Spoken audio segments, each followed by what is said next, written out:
My dad is my hero. He's always been there for me and my two brothers. No matter what, he's always come through. He is hands down one of the strongest men that I've ever personally known in almost 50 years of living. Now, my dad is a smaller guy. He's definitely not intimidating. He's not rough around the edges. You wouldn't be afraid of him if you met him in a dark alley. He's very kind-hearted, a tender man, yet he's incredibly tough. Several years ago, my dad endured double kidney failure and almost died, but he didn't. He fought for his life. I watched him make it out. I watched him battle with stage 4 melanoma. He beat cancer. And now for the last several years, I watched him fight against Parkinson's disease. Through all of his challenges, going face to face with death multiple times, and now fighting daily to keep his mobility, I've never once heard him complain. Honestly, it's his example that has kept me going through my near to-death experiences over the last few years, through my paralysis, as I fought my way back to mobility, and as I continue to fight for full recovery. On the days when it's hardest for me, and I'm dealing with constant, intense pain, I don't turn to pain meds. I haven't taken any of those in a couple of years because, honestly, they can become a prison of their own, so I try not to rely on those. I rely on the example that my dad set for me in his suffering, always keeping a hopeful attitude and fighting forward to possess a better future.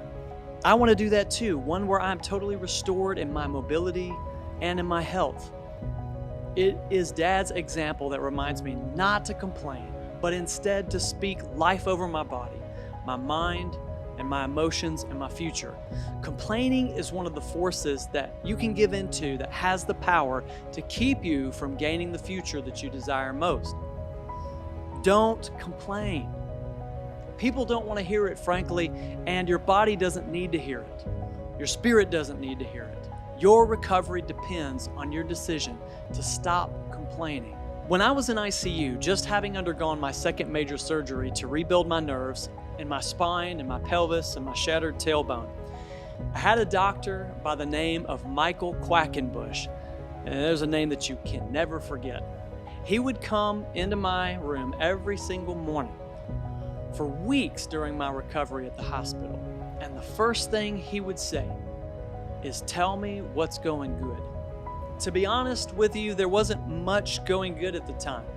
I was paralyzed from the waist down, no bladder or bowel function, no movement in my left leg or foot, blood clots, blood transfusions, 20 different medications, and unspeakable pain. I was on 20 milligrams of Percocet 6 times a day, 2 slow-release morphine, one at 9 a.m. and one at 9 p.m., and in between, shots of Dilaudid when the other meds were just kind of wearing off. What's going good? Not too much, doc. His point was this: he shared with me that when the doctor and the patient stay positive throughout the process of recovery, that the patient has an 80 to 90% higher rate of recovery, just from focusing on the positive and reminding yourself about what's good. Every day since then, for the last 3 years, the days that are the hardest, I can still see Dr. Q in my face, smiling and asking me, "Hey, good morning, Jeff. Tell me what's good."